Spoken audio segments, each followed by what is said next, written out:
Welcome to our channel, The Work of God, where we find topics of high spirituality that lead us through the paths of holiness. The last will be the first, and the first last. Divine Justice. So the last will be first, and the first last. Matthew 20, verse 16. In the eyes of the world, greatness is earned, prestige is measured. But in the kingdom of heaven, grace is not a reward for merit. It is a gift from the God, the giver. The parable of the laborers in the vineyard, Matthew 20, verses 1 to 16, shows us this mystery. Each laborer, whether called early or late, receives the same wage, the generosity of the master. Not one earned more by effort, nor less by delay. It is God who calls. It is God who gives.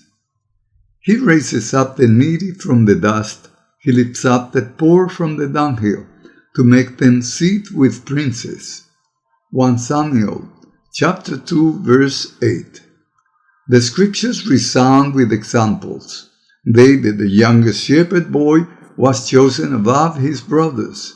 Mary, a humble girl of Nazareth, became the bearer of the divine. The apostles were fishermen and tax collectors, not scholars or kings.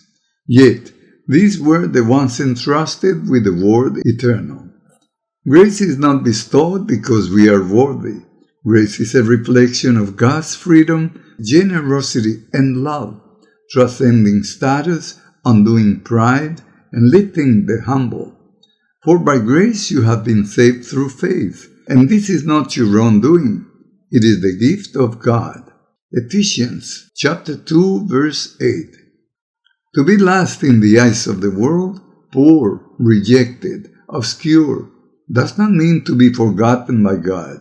It may be the very position God leaves to show His glory.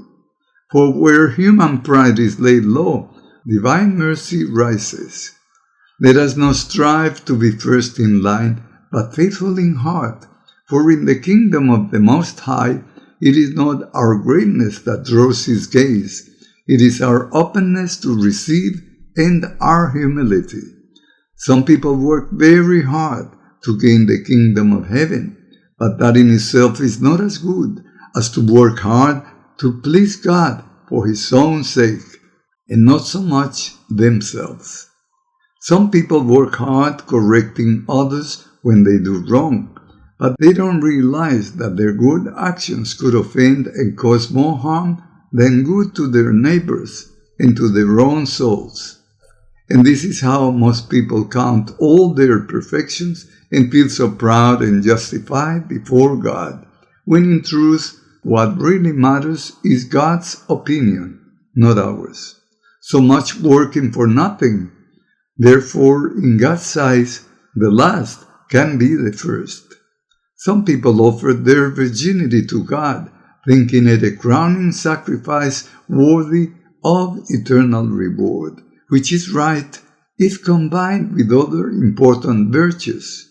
Yet, in their striving, they may neglect the gentleness, humility, and charity that make sacrifice truly pleasing. Chastity without purity of heart is incomplete. Others toil mightily for heaven, fasting, laboring, perfecting their prayers, as if the goal were to reach glory by human effort. But what good is all this if the labor is more for self than for God? The kingdom of God is not bought with works, but a gift of God's grace, repaying love with love. We must do everything for the glory of God. God's opinion is far above man's opinion. So many count their virtues, tally their sacrifices, and stand tall in their own sight. Yet God does not gaze as we do. He looks to the heart, the surrendered, the hidden, the humble, the soul who seeks Him for His sake alone, not for reward. What is exalted among men is an abomination in the sight of God. Luke 16, verse 15. Thus the last will be the first, not because they lacked effort, but because they let God be their reward. Their poverty became wealth. Their weakness became strength. Their surrender became glory. If you like this video, please give us a like. Subscribe to our channel, The Work of God. Share on social networks. And do not forget to leave your valuable comments. God bless you.